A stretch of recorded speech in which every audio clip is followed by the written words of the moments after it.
Kabar mengejutkan datang dari Odi Mulia Hidayat, produser film Dilan 1990. Dia dikabarkan diduga diculik. Adalah Febri, istri produser film Dilan 1990, yang melaporkan soal penculikan Odi Mulia Hidayat. Febri mengatakan Odi Mulia diduga diculik saat berada di apartemen miliknya. Hal ini lantas mencuatkan tanda tanya mengapa Odi Mulia bisa mengalami hal tersebut. Dikutip dari YouTube KH Infotainment pada Selasa 22 Agustus 2023, Febri mengakui sebelum kejadian naas itu menimpa Odi Mulia, suaminya pernah memiliki masalah dengan orang lain. Menurut Febri, Odi Mulia sebelumnya telah melaporkan saudaranya atas dugaan penggelapan aset. Iya, ada sebelumnya memang sebelum diduga diculik ini, Pak Odi melaporkan saudaranya perihal penggelapan aset pernikahan kami, sambungnya. Atas hilangnya Odi Mulia secara mengejutkan dari apartemennya, Febri pun membuat laporan polisi dugaan penculikan.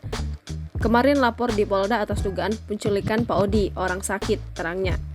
Ia pun diketahui telah menyerahkan sejumlah bukti berupa rekaman kamera pengawas dan saksi-saksi atas peristiwa tersebut, barang bukti, rekaman CCTV, dan saksi-saksi kejadian, ungkapnya. Dalam kesempatan itu, Febri juga membeberkan kronologi singkat dugaan suaminya diculik saat Febri meninggalkan Odi Mulia di apartemennya. Febri mengaku saat itu ia akan membeli makanan di sebuah pusat perbelanjaan. Odi Mulia yang sedang sakit pun ditinggalkan Febri seorang diri di apartemennya. Karena kan kita cuma berdua, karena belum lama perawatnya ini saya berhentiin. Karena saya pikir Pak Odi sudah bisa jalan, terangnya. Saat ia akan membeli makanan pun, Febri sempat ditegur oleh petugas keamanan di lokasi tersebut. Petugas keamanan itu mengatakan ada seseorang yang ingin bertemu dengannya. Saya lagi beli makanan di mall, saya lewat lobi. Saya ditegur salah satu security di mana kami tinggal bilang, "Bu, ada yang mau ketemu." Saya bilang, "Siapa?" Karena akan nggak ada janji dan Pak Odi juga baru pulang dari rumah sakit, kondisinya masih drop. Saya bilang jangan dulu ditemui siapapun, bebernya. Namun pesan itu rupanya tak diindahkan oleh petugas keamanan.